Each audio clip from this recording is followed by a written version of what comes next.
नमस्कार दोस्तों, कहानियों की श्रृंखला में आज सुनेंगे मालती जोशी जी की कहानी शरण। लेकिन उससे पहले मेरा आपसे विनम्र अनुरोध है कि अगर मेरे द्वारा सुनाई हुई कहानियाँ आपको अच्छी लगती हैं तो मेरे चैनल को सब्सक्राइब ज़रूर करें, लाइक करें और अपने दोस्तों और परिचितों में शेयर भी करें। बेल आइकन दबाना बिल्कुल भी ना भूलें। आज सुनिए शरण। रोते रोते शर्माइन की हिचकी बंध गई थी। उनके दुख से एक बारगी बिमला जी का मन भी भीग उठा। हालांकि वह जानती थी कि रोने का कारण एकदम बचकाना था। आज फिर गोविंद जी के भोग से पहले लोगों ने खाना जुठार दिया था। कुछ कहने जाओ तो बहुत चढ़ बैठती है। अब 12 बजे तक ठाकुर जी का भोग न लगे तो क्या आपके बेटे को भूखा ही दफ्तर भेज दूं? बच्चे क्या रोज़ डबल रोटी खाकर स्कूल जाएंगे? बहन जी, बिमला जी ने सांत्वना के स्वर में कहा, मैंने कितनी बार कहा है कि अपना पूजा पाठ अब अपने तक ही रखिए। आजकल ना तो किसी को इन चीज़ों में श्रद्धा रही है, ना किसी के पास इतनी फुर्सत है। आप देखती तो हैं सुबह से कैसी भागम भाग मची रहती है।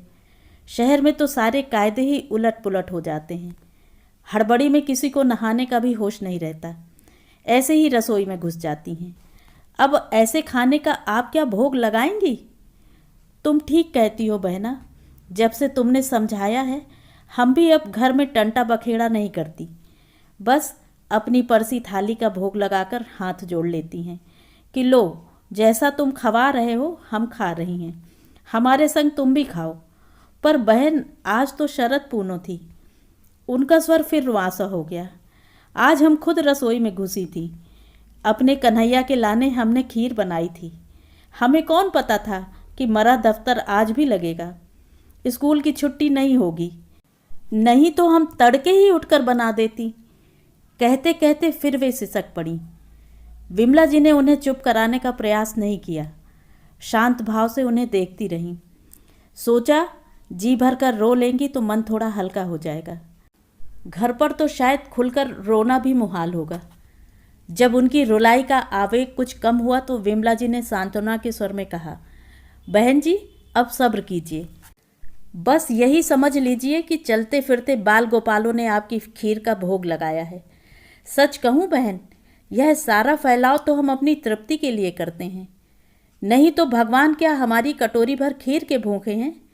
अरे वे तो भाव के भूखे हैं, अंतर्यामी हैं वे, आपकी पीड़ा को समझते हैं।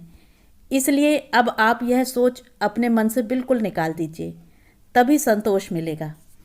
वाह बहन, धन्य हो। इसीलिए तो हम भागी भागी यहाँ आती हैं।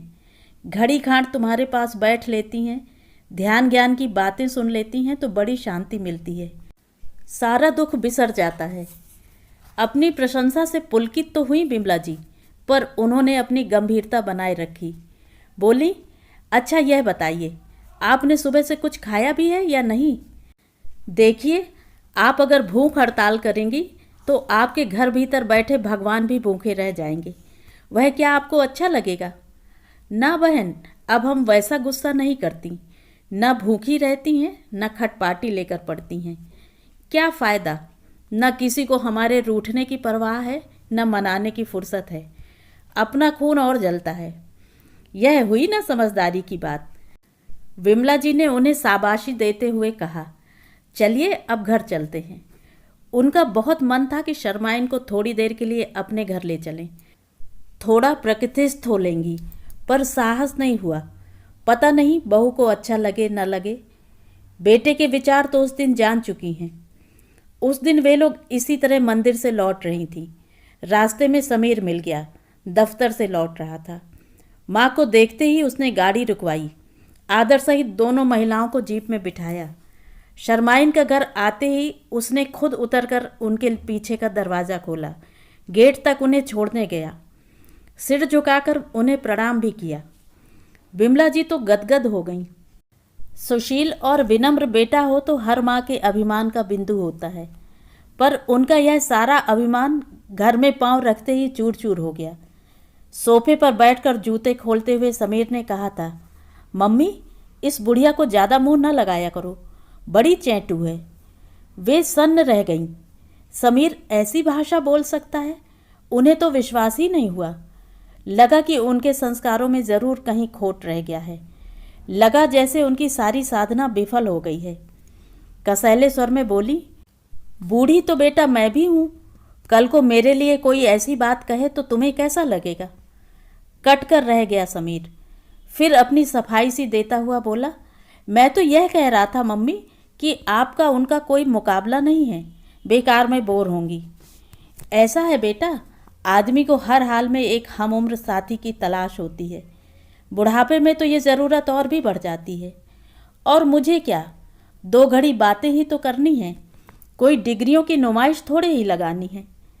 समीर ने फिर कोई प्रतिवाद नहीं किया। उन्होंने भी निश्चय कर लिया कि अब से वे समीर से रास्ते में नहीं टकराएंगी। जिंदगी भर घड़ी बांधती रही हैं, समय का इतना ध्यान तो वह रख ही सकती हैं।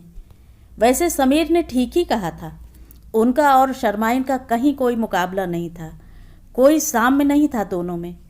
शर्माइन बेचारी सीधी सादी मिडिल फेल घरेलू महिला थी, जो जबरन वानप्रस्थ में ठेल दी गई थी। उनके मन प्राण अब भी घर गृहस्थी में ही बसते थे और बिमला जी की उम्र का एक लंबा दौर प्रधानाचार्य की कुर्सी पर बीता था। सेवानिवृत्ति के बाद वे मजबूरन बेटे की गृहस्थी में आ गई हैं, पर न उनका घर में मन रमता है, न बाहर जाने की इच्छा होती है। हमेशा से वे ऐसी नहीं थीं। एक समय था जब उन्हें भी घर गृहस्थी का शौक था। वे भी पति और बच्चों के लिए नाश्ता बनाती थीं, स्वेटर बुनती थीं। उन्हें भी बड़ियाँ तोड़ना, अचार बनाना और पड़ोसन से गप्पे लड़ाना आता था। मेहंदी महावर लगाकर बुलौओं में जाना, बनने और सोहर गाना उन्हें अच्छा लगता था। पर विधाता को ही यह मंजूर नहीं था। एक पल में ही उनका यह सुख छिन गया और दोनों बच्चों के साथ उन्हें भाई की गृहस्थी में आश्रय खोजना पड़ा। अपनी गृहस्थी के खट्टे मीठे अनुभवों का स्वाद वे भूल गईं। भाभी के कड़वे बोल ही याद रह गए। अपमान सहना उनकी फितरत में नहीं था। सोच लिया कि जब तक बच्चों को अपनी छत नहीं दे देंगी, सांस नहीं लेंगी। और सचमुच वे एक पल भी चैन से नहीं बैठीं। सुबह शाम किताबों से जूझती, दोपहर में एक फटीचर स्कूल में पढ़ाती। इसी हाल में उन्होंने बीए किया, बीएड किया, एमए की डिग्री हासिल की। फिर कस्बे की ही सही, पर अच्छी सी नौकरी पाने के बाद ही उन्होंने दम लिया। इस आपाधापी में पूजा पाठ का कभी समय ही नहीं मिला। संकट की उन घड़ियों में तो ईश्वर से आस्था ही उठ गई थी। हाँ, क्वार्टर मिलने के बाद उन्होंने घर में 2 फोटो लगा लिए थे, एक राम पंचायत और एक बच्चों के पिता का। खुद तो शायद ही हाथ कभी जोड़ती हूँ, पर सुबह शाम अगरबत्ती ज़रूर जला देती थी, ताकि घर में एक सात्विक वातावरण बना रहे, बच्चों के मन में भगवान का डर और पिता की याद बनी रहे। समीर की शादी के बाद वे दोनों तस्वीरें उन्होंने समीर को दे दी थी। फिर वे उस ओढ़ी हुई औपचारिकता से भी मुक्त हो गई थी। इसीलिए जब यहाँ आकर उन्होंने नियम से मंदिर जाना शुरू किया तो समीर को बहुत आश्चर्य हुआ। नेहा ने लेकिन इसे बड़े सामान्य ढंग से लिया। बोली, अरे इस उम्र में सभी को भगवान याद आते हैं, आपकी मम्मी कोई दुनिया से अलग हैं? पर समीर जानता है कि मम्मी किस मिट्टी की बनी हुई हैं। वह सचमुच दुनिया से अलग हैं। वह पत्नी की बात पर विश्वास नहीं करता, पर बहस भी नहीं करता। अच्छा ही है जो समीर बहस नहीं करता, नहीं तो किसी दिन कारण तक पहुंच ही जाएगा। और कारण ऐसा है कि बिमला जी को सोचते हुए भी शर्म आती है।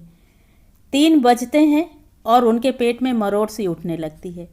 मन चाय के लिए व्याकुल हो उठता है। कौन विश्वास करेगा कि अपनी तलब को भुलाने के लिए ही वे मंदिर की ओर भागती हैं। उन्हें अपना वह छोटा सा पर सुसज्जित ऑफिस याद आता है। घड़ी की सुई 3 पर होती और जमुना मेज पर चाय रख जाती। कभी उसे आवाज़ देकर याद दिलाने की ज़रूरत नहीं पड़ी। उस समय अगर कोई बाहर वाला बैठा होता तो उसके लिए भी बिना कहे चाय आ जाती। लेकिन स्टाफ के लोग उस समय वहाँ झांकते भी नहीं थे। सब जानते थे कि ये मैडम का टी टाइम है। इसमें कभी व्यतिक्रम नहीं हुआ। सुषमा जब तक थी बनाकर देती थी। उसकी शादी के बाद कालीचरण ने यह काम संभाल लिया। कालीचरण उनके घर का पीर, बावर्ची, भिस्ती, खर सब कुछ था। रिटायरमेंट के बाद वे जब राजपुर से चलने लगी थीं तो जमुना और कालीचरण कितना रोए थे। यूँ तो सारा स्टाफ, सभी छात्राएं रोई थीं, पर ये दोनों तो किसी से संभल ही नहीं रहे थे। बिलख बिलख कर कह रहे थे, अरे हमारी तो माँ जा रही हैं, हमें रोने भी नहीं दोगे क्या? अब यहाँ आकर सब सपना सा लगता है।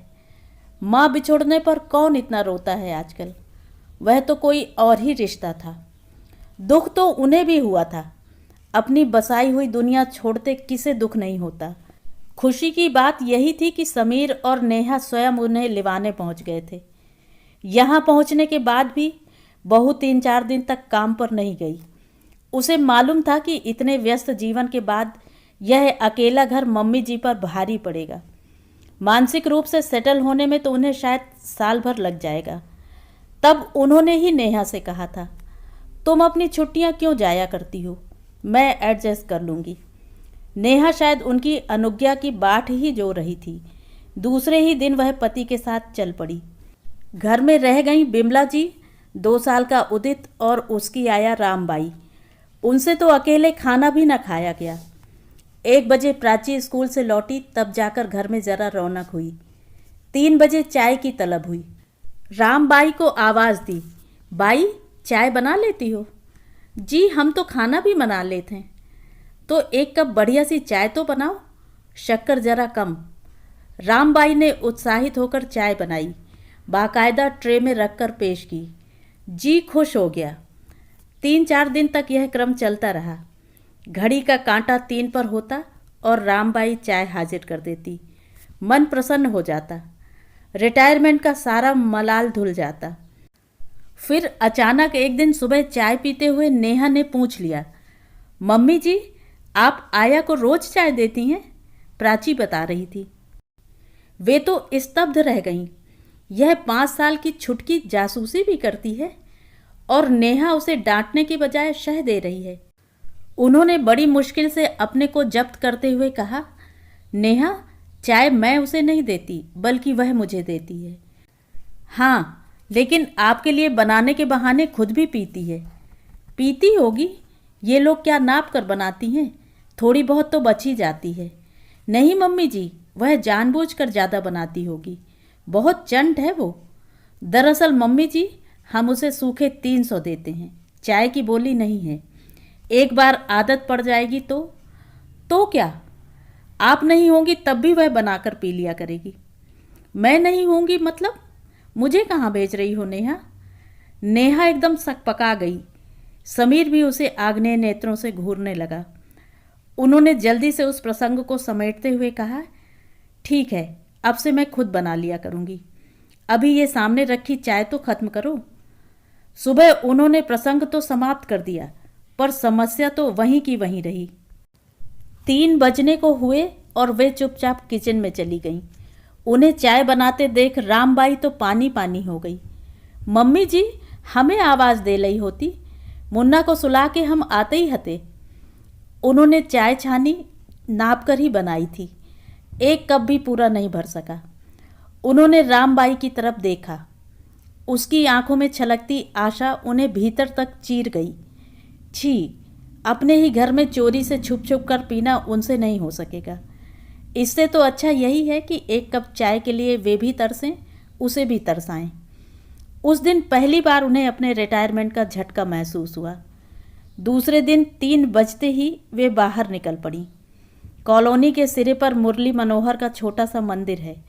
निरुद्देश घूमते हुए वहीं पहुंच गईं। शर्माइन से पहली मुलाकात उसी दिन हुई थी। पता चला कि वे भी इसी कॉलोनी में रहती हैं। यह भी मालूम हुआ कि वे भी अपने बेटे के पास रहती हैं।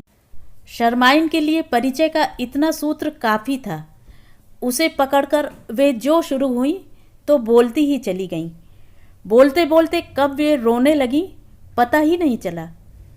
उनके दुखों की बाढ़ में बिमला जी की अपनी पीड़ा मन की तलहटी में चली गई।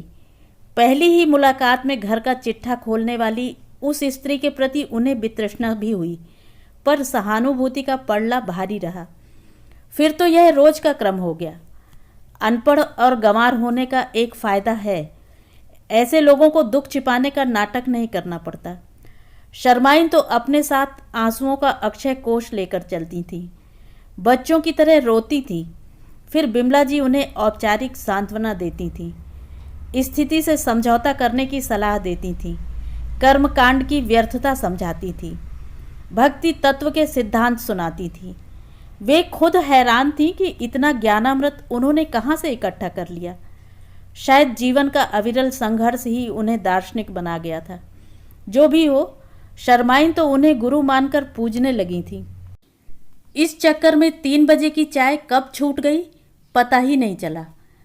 एक दिन रविवार की दोपहर को समीर खुद उनके लिए चाय बनाकर लाया तो उन्होंने निग्रहपूर्वक मना कर दिया। आपने चाय छोड़ दी? क्या बात करती हैं? कोशिश कर रही हूँ रे। आजकल डॉक्टर लोग कम पीने की सलाह देते हैं ना। समीर ने फिर जिद नहीं की। नेहा ने एकाएक पैर छुए तो वे चौंक पड़ी। देखा, नेहा नई नकोर साड़ी पहने हैं, वही जिस पर कल खड़े खड़े फॉल लगवा लाई थी। उसे ढेरों आशीर्वाद देने के बाद उन्होंने पूछा, कहीं जाने की तैयारी है? हाँ मम्मी जी, हम लोग कंसर्ट में जा रहे हैं। आप बच्चों को देख लेंगी ना? वैसे 8 बजे तक तो रामबाई रह जाएगी, बस 1 आध घंटे का सवाल रह जाएगा। उन्हें उत्तर देने में थोड़ा विलम्ब लगा। बच्चों को संभालने की अभी आदत नहीं पड़ी है, जी घबराता है। उनकी चुप्पी का समीर ने पता नहीं क्या मतलब लगाया। बोला, मम्मी आप चलेंगी? शिव कुमार शर्मा का संतूर वादन है, आप तो उनकी फ़ैन है ना। एक क्षण को उनका भी मन ललचा गया। रेडियो पर, रिकॉर्ड प्लेयर पर तो कई बार सुना है, पर सामने बैठकर सुनने का आनंद ही कुछ और है। पर उन्होंने देखा नेहा के चेहरे की रेखाएं खींचने लगी थीं, इसीलिए अपने को जब्त करके बोली, नहीं रे, अब तो 2-3 घंटे एक जगह बैठने की ताकत नहीं रही। वैसे अब टीवी पर सबको देख ही लेती हूँ, उतना साफ तो हॉल में भी क्या दिखेगा। उन्होंने स्पष्ट अनुभव किया, पति पत्नी दोनों ने राहत की सांस ली है। मतलब समीर का अनुरोध भी औपचारिक था। ऐन वक्त पर उमड़ी सदा शैता थी वह, नहीं तो क्या पहले से नहीं कह सकता था? मम्मी जी, नेहा मिश्री घुले स्वर में बोली, आप खाने के लिए मत रुकिएगा, हमें देर लग जाएगी। तभी कपूर लोग आ गए जिनकी प्रतीक्षा हो रही थी। समीर की गाड़ी में ही जा रहे थे सब। आपने बच्चों का क्या इंतजाम किया? मिसेस कपूर पूछ रही थी। मदर इन लॉ है ना, नेहा ने दर्प के साथ उत्तर दिया। यू आर लक्की यार, हमारे साथ तो साली बड़ी प्रॉब्लम है। जानती हैं, मिनी को पड़ोस में छोड़कर आए हैं। उन्हें झुरझुरी हो आई। लड़कियों का यार कहना उन्हें कभी अच्छा नहीं लगा। साला तो उन्हें समीर के मुंह से भी सुनना गवारा नहीं था। समीर जब हॉस्टल से पहली बार लौटा था तो इतना भुनभुनाया था बहन के पास, ढंग की 4 गालियां नहीं आती मुझे। सीनियर्स सब गर्ली कहकर चिढ़ाते हैं। मतलब पुरुष हैं तो उन्हें गालियां ज़रूर आनी चाहिए, लेकिन जब अकेली औरत बच्चों को पालती है तो वह बाकी सब कुछ कर सकती है, बेटे को मर्दाने तेवर नहीं सिखा सकती। अब तो खैर भाषा से स्त्री पुरुष का भेद ही मिट गया है। शिव कुमार शर्मा कितने हैंडसम है ना, नेहा चिहुक रही थी। मैडम, हम उन्हें सुनने जा रहे हैं, देखने नहीं। समीर ने टोका तो नेहा मुट्ठी तानकर उसकी ओर लपकी। You jealous boot. फिर सास की उपस्थिति का ख्याल आते ही सहम कर चुप हो गई। उन्होंने सारे प्रसंग को अनदेखा अनसुना करते हुए कहा, अब तुम लोग घड़ी की ओर भी तो देखो, 6:45 तो यहीं हो गए हैं। वे लोग हड़बड़ाकर उठे। थोड़ी देर में हॉल खाली हो गया। वे कुछ देर तक तो वहीं बैठी रहीं, शोकेस में सजी समीर की पुस्तकें और कैसेट्स देखती रहीं। उन्हें खुशी हुई कि इतनी जानलेवा नौकरी के बावजूद समीर में सांस्कृतिक चेतना कायम है। अच्छे और बुरे की पहचान है उसमें। बच्चों के मानसिक और बौद्धिक विकास के लिए उन्होंने जितना श्रम किया था, समीर ने उन्हें व्यर्थ नहीं होने दिया। कस्बे में रहते हुए भी वे हमेशा जागरूक रहीं कि उनके बच्चे देहाती या गंवार न कहलाएं। पता नहीं कहाँ कहाँ से किताबें मंगवाती थीं। पति के ज़माने का एक रिकॉर्ड प्लेयर था घर में, उनके लिए अच्छे अच्छे रिकॉर्ड्स खरीदती थी। समीर को क्रिकेट की महंगी किट खरीद कर दी थी। सुषमा बैडमिंटन खेलती थी। दोनों बच्चों के लिए इंग्लिश कन्वर्सेशन की, सितार की, तबले की ट्यूशन लगवा रखी थी। सुषमा तो अब अपनी गृहस्थी में ऐसी रच बस गई है कि रोज का अखबार तक पलट कर नहीं देखती, बस दिन भर वीसीआर में पिक्चरें देखती रहती है। पर समीर अब भी साहित्य से, संगीत से जुड़ा हुआ है। वह नेहा को भी अपने रंग में रंगना चाहता है। नेहा भी प्रेम से उसके साथ हर जगह जाती है, पर उसके लिए हर कार्यक्रम का मतलब है नई साड़ी का उद्घाटन। रात 8 बजे उदित को सुलाकर रामबाई घर चली गई। उसके बाद दादी और पोती खाना खाने बैठी। दादी माँ, हमें हलवा चाहिए। प्राची को सुबह शाम गाजर का हलवा चाहिए। उसकी माँ ने इसीलिए ढेर सारा बना कर रखा है, पर दादी उसे दोपहर को खाने नहीं देती। उस समय बाहर बरामदे में रामबाई अपना एल्युमिनियम का टिफ़िन खोलकर बैठी होती है। उसके खाने का वे 2-4 बार नज़ारा कर चुकी हैं, पर अचार की एक फाँक देने का भी उन्हें साहस नहीं होता। बहू ने जता रखा है कि सूखी तनख्वाह की बोली है, खाने का ठहराव नहीं है, आप आदत मत बिगाड़िए। इसीलिए वे दोपहर को प्राची को हलवा नहीं देती, मन ही नहीं होता। रात के खाने में लेकिन रोज ही वह स्वीट डिश की तरह सामने आता है। अक्सर ही वे मना कर देती हैं। नेहा बुरा सा मुंह बना लेती है तो समीर समझाता है, दरअसल मम्मी को फ्रिज में रखी चीज़ें खाने की आदत नहीं है ना, पर असली कारण तो वह नहीं जानता। वे शायद उसे बताएंगी भी नहीं, पर खुद उस प्रसंग को भूल नहीं पाती हैं। अभी 5-6 दिन पहले की ही तो बात है। उदित का जन्मदिन था, काफ़ी लोगों का खाना था। उसके लिए मेहनत और तैयारी भी काफ़ी करनी पड़ी थी। रामबाई को भी अपने ठहराव से ज़्यादा काम करना पड़ा था। टेंट हाउस से मंगवाए हुए बर्तन धोना, हॉल के जाले साफ करना, फर्नीचर खिसकाना, सब में उसने हाथ बटाया था। गाजर तो पूरी 5 किलो उसी ने किसी थी। विमला जी की इच्छा थी कि कम से कम उदित के जन्मदिन पर उदित की आया टिफ़िन साथ न लाए, पर उन्होंने बहू के निज़ाम में दखलंदाजी करना ठीक नहीं समझा। सोच लिया कि रात को मिठाई के साथ अपनी ओर से कुछ इनाम दे देंगी। रात जब गहराने लगी तो उसने घर जाने की अनुज्ञा मांगी। खाना खाने के बाद मेहमान गपशप में व्यस्त थे, इसलिए उसे विदा करने के लिए वे खुद ही उठीं। पर नेहा भी जैसे जायज़ा लेने के लिए उनके पीछे रसोई में आ पहुंची। थाली देखकर बोली, मम्मी जी, इतना सारा वो खा थोड़े ही पाएगी। वह घर जाएगी, बच्चों को छोड़कर ये सब उसके गले से यहाँ उतरेगा भी, उन्होंने कहा। पर जैसे ही वे हाथ धोने के लिए सिंक पर गई, उन्होंने देखा कि नेहा ने 2 रसगुल्ले और 2 दही बड़े उठा लिए हैं। गाजर के हलवे की तो पूरी कटोरी ही उठा ली है। बहुत अपमानित सब महसूस हुआ उन्हें। मन हुआ कह दें, नेहा, कम से कम गाजर के हलवे पर तो उसका हक बनता ही है, चाहो तो मेरे हिस्से का दे दो। पर इतनी ओछी बात वे कह नहीं पाईं, लेकिन फांस सी गड़ गई मन में। हलवा देखती हैं तो सारा प्रसंग याद आ जाता है। उस रात नेहा ने उन्हें एक और धक्का दिया था। पार्टी बहुत ही कामयाब रही थी। वे थक कर चूर हो गई थीं, पर मन खुशी से उमग रहा था। दिन भर लगकर उन्होंने जो चीज़ें बनाई थी वे सबको बहुत पसंद आई थीं। उनकी मेहनत सफल हो गई थी। नेहा भी गर्व से सबके पास सास का बखान कर रही थी, भाई अपन ने तो सिर्फ केक बनाया है, बाकी सब कुछ तो मम्मी जी ने बनाया है। लोग उन्हें श्रद्धा से, प्रशंसा से देख रहे थे, तारीफों के पुल बांधते प्रश्नों की झड़ी लगा रहे थे। ये गाजर का हलवा कैसे बनाया जी? हमको सिखाना, साहब को बहुत अच्छा लगता है। आंटी, आपके दही बड़े इतने सॉफ्ट कैसे बने हैं? हमारे तो एकदम कड़े हो जाते हैं। आंटी, आप तो हमारी मैडम को रसगुल्लों का ट्रेड सीक्रेट बताइए।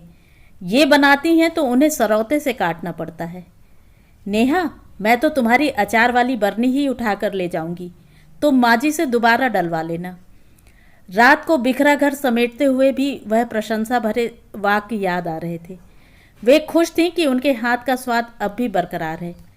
बच्चे जब से बाहर निकल गए थे, उन्होंने रसोई में जाना ही छोड़ दिया था।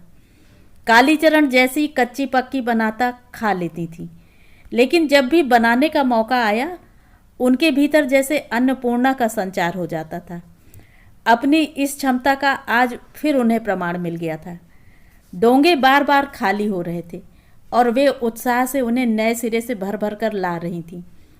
इस उम्र में भी उनकी चुस्ती और स्फूर्ति देखकर लोग आश्चर्य कर रहे थे। नेहा उनका हाथ बटाने आई तो उन्होंने कहा, यह तो मैं कर लूँगी, तुम किचन में देख लो। कौन सा बर्तन किस में खाली करना है, क्या फ्रिज में रखना है, क्या अलमारी में, यह सब मेरी समझ में नहीं आएगा। रखने को अब बचा ही क्या है, बस एक हलवा भर है। उनके कान खड़े हो गए। नेहा के स्वर में कहीं आक्षेप की गंध तो नहीं है। क्या उनका मनोहार कर कर के खिलाना उसे अच्छा नहीं लगा? पर उन्होंने प्रयत्नपूर्वक यह विचार झटक दिया और कहा, अगर कुछ नहीं बचा है तो यह तो खुशी की बात है। मैं तो डर रही थी कि तुम्हारी सहेलियों को पता नहीं पसंद आएगा भी कि नहीं। पसंद क्यों नहीं आएगा, चटोरी हैं सब की सब। दूसरों के यहाँ तो खूब सूंध के खाएंगी, पर इनके यहाँ जाओ तो बस चाय और बिस्कुट पकड़ा देती हैं। वे तो आवाक रह गईं। घर आए मेहमानों के लिए कोई इस तरह कहता है? सुषमा होती तो वे उसे डपट देती, पर अब बहू से क्या कहें। क्या यह लड़की सचमुच नहीं जानती कि दूसरों को खिलाकर कैसी तृप्ति मिलती है? क्या इसे पता नहीं है कि रसोई के खाली बर्तन गृहिणी के मन को खुशी से भर देते हैं? क्या अतिथि सत्कार अब मात्र एक औपचारिकता ही रह गई है? क्या महंगाई सचमुच इतनी बढ़ गई है कि हमारे मन सिकुड़ने लगे हैं? प्रश्नों की उस भीड़ में एक बात स्पष्ट रूप से उभर कर सामने आई।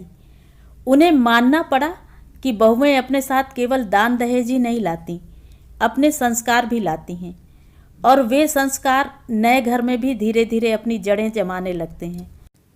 सुषमा ने इस बार भी संतरों की सौगात भेजी है। उसके यहाँ बड़े बड़े बगीचे हैं। आम, अमरूद और संतरे अपने अपने मौसम में खूब फलते हैं। संतरा तो साल में 2 बार आता है। सुषमा भी माँ के पास, भाई के पास हर मौसम के फल भेजती है। जब राजपुर में थी तो वे सारे मोहल्ले में सुषमा के बगीचे का मेवा बांटती थी, स्टाफ को भी खिलाती थी। सभी लोग सुषमा को खूब असीसते थे। उनसे भी कहते थे, बहन जी बड़ी भागों वाली हो आप, लड़की को बड़ा अच्छा घर वर मिला है, और जैसा बड़ा घर है वैसा ही बड़ा दिल भी है उसका। वे सुनती और उनकी छाती चौड़ी हो जाती। इस बार तो सुषमा की सौगात से उन्हें कुछ ज़्यादा ही खुशी हुई थी। इस घर में आने के बाद से पहली बार लगा कि वे अपनी मर्जी से कुछ कर सकती हैं। उन्हें नेहा का मुंह जोहने की ज़रूरत नहीं है। उन्होंने प्लास्टिक की सुंदर टोकरियों में सजाकर अड़ोस पड़ोस के घरों में संतरे पहुंचाए। रामबाई के लिए एक पैकेट अलग से रख दिया। समीर के ड्राइवर को भी वे नहीं भूलीं। मंदिर जाते समय एक पैकेट शर्मा जी के लिए भी लेती गईं। उनसे कहा, हमारी बिटिया के बाग के हैं, हमारी ओर से अपने राधा गोविंद जी को अर्पण कर दीजिएगा। उस सरल वैष्णवी ने पैकेट माथे से छुआकर रख लिया। वे जानती हैं कि जब तक भोग नहीं लगा लेंगी शर्माइन एक फाँक भी मुंह में नहीं देंगी। रात बिस्तर पर लेटी तो मन बड़ा प्रसन्न था। बरसों की आदत थी उनकी, हमेशा दोनों हाथों से लुटाती ही रही थी। अपना ज्ञान, अपना प्यार, कुछ भी तो उन्होंने सेंध कर नहीं रखा। यहाँ आकर सब कुछ थम गया था। बड़ी घुटन सी होती थी। आज मन जैसे एकदम हल्का हो आया। सुनिए, जरा अमरावती का कोड तो बताइए, सुषमा को फ़ोन करना है। वे एकदम उठ बैठी। नेहा सुषमा को फ़ोन लगा रही है। चलो अच्छा है, वे भी 2 बातें कर लेंगी, बच्चों के हाल चाल पूछ लेंगी। वे चलकर दरवाजे तक गईं भी, पर वापस लौट आईं। नेहा क्या सोचेगी कि मम्मी इधर ही कान दिए रहती हैं। समीर तो उन्हें खुद ही आवाज़ दे लेता है, फिर इतनी बेसब्री क्यों? वे सावधान की मुद्रा में पलंग की पाटी पर ही बैठ गईं। समीर जैसे ही बुलाएगा वे फट से चल देंगी। उधर फ़ोन पर नेहा शुरू हो गई थी। दीदी, मैं नेहा बोल रही हूँ। हाँ, यहाँ सब ठीक है, मम्मी जी भी बिल्कुल ठीक हैं, रोज़ घूमने जाती हैं। मैंने कहा आपको धन्यवाद तो दे दूँ। अरे भाई, आपके संतरों के लिए, आपके बगीचे के हैं ना, तो आपकी तरह ही मीठे होंगे। अरे अभी कहाँ चखे हैं, ज़रा कॉलोनी वालों का राउंड पूरा हो जाए, बच जाएंगे तो हम भी चख लेंगे। इससे आगे वे सुन न सकी। दोनों हाथों में सिर थामकर बिस्तर में धंस गईं। आंसुओं का एक सैलाब सा पलकों में उमड़ आया। आस्थाओं के टूटने का दर्द क्या होता है, इसे उन्होंने नए सिरे से महसूस किया।